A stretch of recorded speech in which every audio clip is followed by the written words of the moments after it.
તો બહાર શત્રુ બનાવ્યો, પોતાનો વફાદાર માણસને શત્રુ બનાવી દીધો. રેડ પડાઈને જેલમાં ભેગા કરી દીધા. એની સામે અમે આસનસોલ હતા. ત્યાં જે શેઠ હતા સૂરજમલ જૈન શેઠ, એને ત્યાં ઉતર્યા હતા અમે. 100 બસો હતી એની પ્રાઇવેટ બસો. તો બધા સવારે ડ્રાઈવરને ભેગા કર્યા. સ્વામી લોકોને વાત કરો. અમે વ્યસન મુક્તિની બધી વાતો કરી આપણે. પછી અંતે શું કહે, સ્વામી આ બધા મારા શેઠ છે. હું કેવું બોલે, શેઠ તો પોતે છે ને આ બધા શેઠ. એને કહ્યું, જો સ્વામી તમને મનમાં થયું ને, હું શેઠ એટલા માટે માનું, મારે તો 2 જ હાથ છે, 2 હાથથી 100 બસો ના ચાલે. એટલે આ લોકો કમાઈને મને આપે છે એટલે હું શેઠ માનું છું એમને. હવે આવી ઉત્તમ ભાવના હોય, ઓલા મરી ફીટે કે નહીં, ન કરો. જો આ 2 શેઠ છે અને 6 મહિનાની જેલ કરાઈ અને આ લોકો માથું આપવા તૈયાર છે. સ્વભાવ, બીજું છે બધાની પાછળ સ્વભાવ છે. અમે સિકંદરાબાદ ઉતર્યા, ત્યાં શિબિર ચાલતી અમારી. અમારો ઉતારો બીજે ઠેકાણે. બપોરે શિબિર પૂરી થઈને ઉતારે જમવા જતા હતા. વચ્ચે એક નાનો, 2 મોટા રસ્તા હતા, વચ્ચે એક નાનો રસ્તો. એટલે શોર્ટકટ લેવા ગયા અમે. તો સામેથી ખટારાવાળો રસ્તો એટલો સાંકડો કે આમ જો ધારે તો નીકળી જવાય, પેલા વચ્ચે જ ખટારો મૂક્યો. પછી બધી લાઈન લાગી, ટ્રાફિક જામ 2 બાજુ. અમારા જે હતા ને એ શેઠ જ હતા, નામ જ કડકિયા, મિસ્ટર કડકિયા. ઉતરીને ઓલા 2 ધોલ મારી ઓલા ડ્રાઈવરને, ખટારાને. એટલે ઓલો વધારે રીલો થઈ ગયો, 2 પગ સ્ટિયરિંગ પર મૂકીને હુઈ જ ગયો હતો. લો કરો તારે. પછી પોલીસને બોલાવીને બધી ધમાલ થઈ બધું. એને કહ્યું કે પાછી લઈને ખસેડો થોડું. હવે થોડી પાછી લઈને આમ જરાક ત્રાસી કર્યું ને તો એક જ વેત ખસવાનું હતું, ના ખસ્યા. એટલે પછી મને વિચાર કે ટ્રાફિક જામ નથી, સ્વભાવ જામ છે. સ્વભાવને લીધે, નહીં તો કોઈ પ્રશ્ન હતો. જરાક આમ થોડુંક આમ દબાઈ હોત ગાડી, બધા નીકળી જાત પ્રેમથી. જો ઓલા વચ્ચે પાર્ક કરી, શેઠ ઓલાને 2 ધોલ મારી, સ્વભાવના 2 ઘર્ષણ. લો આ તારું પોલીસ આવીને મળી, નહીં તો ક્યાં જાત શું થાત ભગવાન જાણે. અમારી શિબિર ત્યાં જ પૂરી થઈ જાત સ્વભાવ જામમાં. એવું છે. હા, એ તો તમારી વાત, અમારી વાત સાધુની. જુનાગઢથી વડતાલ જતા હતા સંતો, ગુણાત્તન સ્વામી સાથે. તો અમદાવાદ થઈને જતા હતા. અમદાવાદના આચાર્ય કહ્યું સ્વામીને કે સ્વામી તમે આવો, કોઈ આયા નથી. સ્વામી ત્યાં થઈને સંતો બધાને ત્યાંના અયોધ્યા પ્રસાદજી આચાર્ય મહારાજે આજ્ઞા કરી, બધા એક એક વેત ખસો. એટલે 40 સંતો જે આવ્યા છે એ સમય જાય સુવા માટે. બીજા તો ખસ્યા, એક સાધુ કે નહીં ખસું, મને અહીંયા જ ઊંઘ આવે. એટલે બધા એક દિવસ ચલાવી લો તમે, ગમે એમ કહીને હકડ માકડ, નહીં ખસવું. બહુ કહેશું વડતાલ જતો રહીશ. એવું જ થયું. બીજે દિવસ વડતાલ ઉપડી ગયા. યોગી બાબા કે વેત ના ખસ્યા, 40 માઇલ ખસ્યા. જો આ સ્વભાવ આપણા ઘરમાં આવું જ ચાલતું હશે. જોજો તપાસ કરો ખરું પડશે. સ્વભાવ છે છું બિલ્લી કૂદતા બધા સામસાની ઘુરકીઓ કરે ને, કુટુંબમાં બધા ઘુરકીઓ જ કરતા હતા. બાપ દીકરા ને આવું જ ચાલતું. સ્વભાવ નીકળે તો ઘર જ અક્ષરધામ થઈ જાય, મંદિર થઈ જાય. આ સારું છે આ મંદિરમાં આવો છો, ત્યાં નથી એટલે ઘર મંદિર થઈ કોઈ આવે જ નહીં ભાઈ. ભાઈ સ્વભાવ ટૂંકમાં છે ને બધે બગાડે છે. મંદિરમાં, સત્સંગમાં, મંડળમાં, દુનિયામાં, ઘરમાં, ફેક્ટરીમાં, રાજકારણમાં સ્વભાવ સ્વભાવ સ્વભાવ સ્વભાવ. સ્વભાવ કહો કે પ્રકૃતિ કહો, બરાબર એક જ છે. એની પ્રકૃતિ સારી નથી એટલે એનો સ્વભાવ સારો નથી. હવે સ્વભાવ ટળે એટલે પ્રકૃતિ ટળી. પ્રકૃતિ પર અક્ષરધામ, સ્વભાવથી પર અક્ષરધામ. અહીંયા સ્વભાવ મૂકો, અહીંયા જ અક્ષરધામ. બોલો, આવા જવાનું રહેતું જ નથી. અને માણસ છે ને પૈસાથી સારો નથી કહેવાતો, સ્વભાવથી. જોજો, ગમેલા પૈસા ને પણ કંજૂસ હોય કોઈ સારો ના કહે ને, ક્રોધી હોય, ઈર્ષ્યાળુ કોઈ સારો ના કહે. સત્તાથી સારો નથી કહેવાતો, રૂપથી સારો નથી કહેવાતો, બુદ્ધિથી, ભણતરથી કોઈ વાત નહીં. સ્વભાવ કયો છે એના ઉપર માણસને સર્ટિફિકેટ મળે, સારા નરસા. જોજો,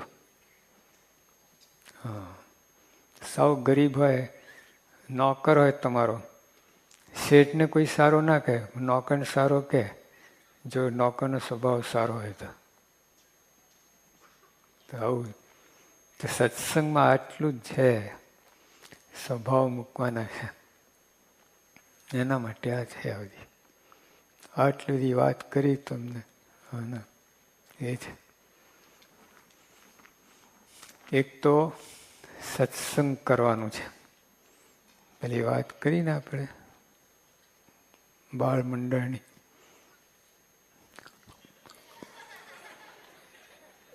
મહાપ્રસાદ ખરે એટલે સત્સંગ કરો, અમૃત પીઓ. આ શું આમ કરે છે? કરોડો જન્મ ગયા આપણા, કાંઈ સાથે આવ્યું નથી. ચલો 10 જન્મનો સરવારો કરી આપો, વધારે નહીં. છેલ્લા 10 જન્મના સરવારો કરી આપો. શું હાથમાં આવ્યું? યોગી વખતે દરેક જન્મમાં 1-1 રૂપિયો મૂક્યો હોત ને તો ઢગલી થઈ ગઈ હતું. ક્યાંથી કરે? તો એક તો સત્સંગ કરવાનું છે. અને એમાં ખાસ પ્રમુખ સાહેબ સંત મળ્યા, હવે તો વાત જ જુદી થઈ ગઈ. તો બાકી સત્સંગ તો બધે કેટલા જગ્યાએ ચાલે છે. ફળ શું એનું? એક બીડું છૂટતું નથી. મોટી પારણો થાય થાય તો અહીં તો કેટલી મોટી વાત, નિર્વાસનિક કરવાની, બ્રહ્મરૂપ થવાની, એકાંતિક થવાની, એ બધી વાતો. આવા પુરુષાર્થ પછી બાકી જ થાય. તું જ ક્યાં? તો જો આપણે છે ને પહેલાં તો સત્સંગ કરો, એ મનમાં દ્રઢ થઈ જવું છે. સત્સંગ કર્યા જેવું છે, છૂટકો જ નથી. માણસ છે ને ખાધા વિના મહિનો રહી શકે, પાણી વિના 10-12 દિવસ રહી, હવા વિના કેટલા દિવસ રહી શકે? નહીં? ખરેખર લો. તો સત્સંગ તો એથી આગળ સંતો, મીરા અને નરસિંહ એ લોકો કહે છે હવા કરતા વધારે અગત્યનું છે સત્સંગ. કોણ કહે તમને? અને કોણ માને ખરો? કોણ કહીએ તો પૈસા જ બીજી વાત નહીં. પૈસો મારો પરમેશ્વર, બાયડી મારો ગુરુ, છૈયા છોકરા સંત સમાગમ, સેવા કોની કરું? બધું ઘરમાં ગુરુ ને પરમેશ્વર ને છૈયા ચેલાઓ બધા ઘરની અંદર જ છે. હું મંદિરમાં સત્સંગ કરવા જવાનું એ કામમાં ના આવે. આ સમજવા જેવી વાત છે. હવે આમ જીવન જતું રહે છે પાણીની જેમ બધું. આ વરસાદ કેટલો પડ્યો, દરિયા ભેગું થઈ ગયું બધું, કાંઈ ઝીલાવ્યું નહીં. આવા સંત વરસે છે, પાત્ર જ નથી, શું ઝીલે? અને તોય જેટલું ઝીલશો એટલું કામનું, જેટલું ઝીલશો એટલું કામમાં આવશે. બધું તો ઝીલાય એવું નથી. વરસાદ બધું ગમેલું ડેમ બાંધો ને ગમેલું કરો તો બધું ક્યાં ઝીલાય છે. નર્મદા ઉપર છોડવું પડ્યું ખરું છે, ખોલી નાખવા પડ્યા દરવાજા આ વખતે. પણ જેટલું ઝીલ્યો એટલું તો કામનું ખરું કે નહીં? સત્સંગ, એક તો સત્સંગ કરો, સત્સંગ પ્રધાન જીવન બનાવો. હા, ના નથી કહેતા ખેતી ના કરો, નોકરી ના કરો, ધંધો ના કરો, કોઈ વાત નથી. બધું જ કરો પણ સત્સંગ પ્રધાન જીવન. 51% સત્સંગ, 49% તમારે વ્યવહાર.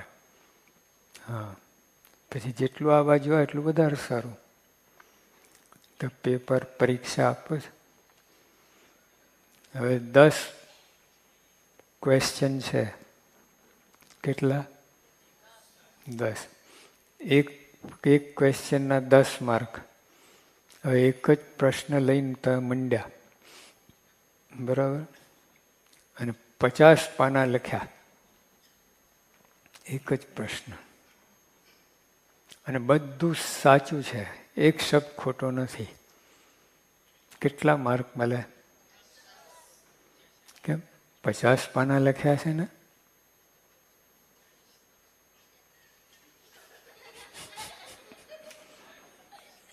લો, એમાં તમે બકિંગહામ પેલેસ કે આ ટ્વિન ટાવર બધું 10% માર્ક છે. જે કરવું એ કરો, જાઓ. અમે નથી કહેતા, મીરા અને નરસિંહના બધા સંતો કહે છે. કબીરે કહ્યું, इस तन धन की क्या बड़ाई, सब मिट्टी में मिल जाए. હું તમે બ્રહ્માંડ સ્વામી કહ્યું, आसमान चढ़ी जावे, मुआ को बैठा करता है, माया को गुलाम है. व्रत उपवास करे कहीं तो क्या, जो अन्न ना खाए रहे उपवासी, એ સર્વે છે મનની હાસી. તો આ ગુરુ મળ્યા પછી બધું લેખેલા બધું નકામું. સ્પિરિચ્યુઅલ સ્ટન્ટ કહેવાય. સ્ટન્ટ પિક્ચર આવે ને મારા મારીને, એમાં સ્પિરિચ્યુઅલ સ્ટન્ટ બધું. આ ગમે સાધન કરો તે આ મળ્યા પછી બધું લેખે લાગી જાય. બિરલા ચેક લખ્યા તને 10 કરોડનું, સહી ના હોય તો એના જેવું છે આ બધું. ક્યાં તારે પહોંચે? કોણ કર્મનું ફળ આપે? શું કરે? ગુરુ મળ્યા, સહી પડી ગઈ. ભલે ને પછી લાખ જ રૂપિયા લખાવે તો મળે, ઓલા 10 કરોડ લખાય તો ના મળે. સપનામાં કરોડ રૂપિયા મળ્યા, સવારે કેટલા કામમાં આવે?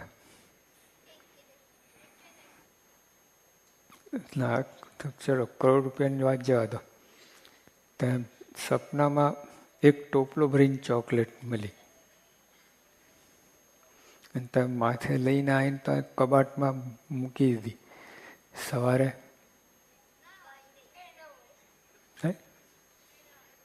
કબાટ ખોલ, ચોકલેટ ના આવે, હવા, ઠંડી હવા, બધું એવું જ છે. આ પ્રમુખ સાહેબ ગુરુ મળ્યા છે ને તો લેખે, બાકી બધું આવું જ છે. બધું સપનવત સંસાર. ક્યાં કરોડો જન્મ થયા, ક્યાં હાથમાં આવ્યું છે કંઈ?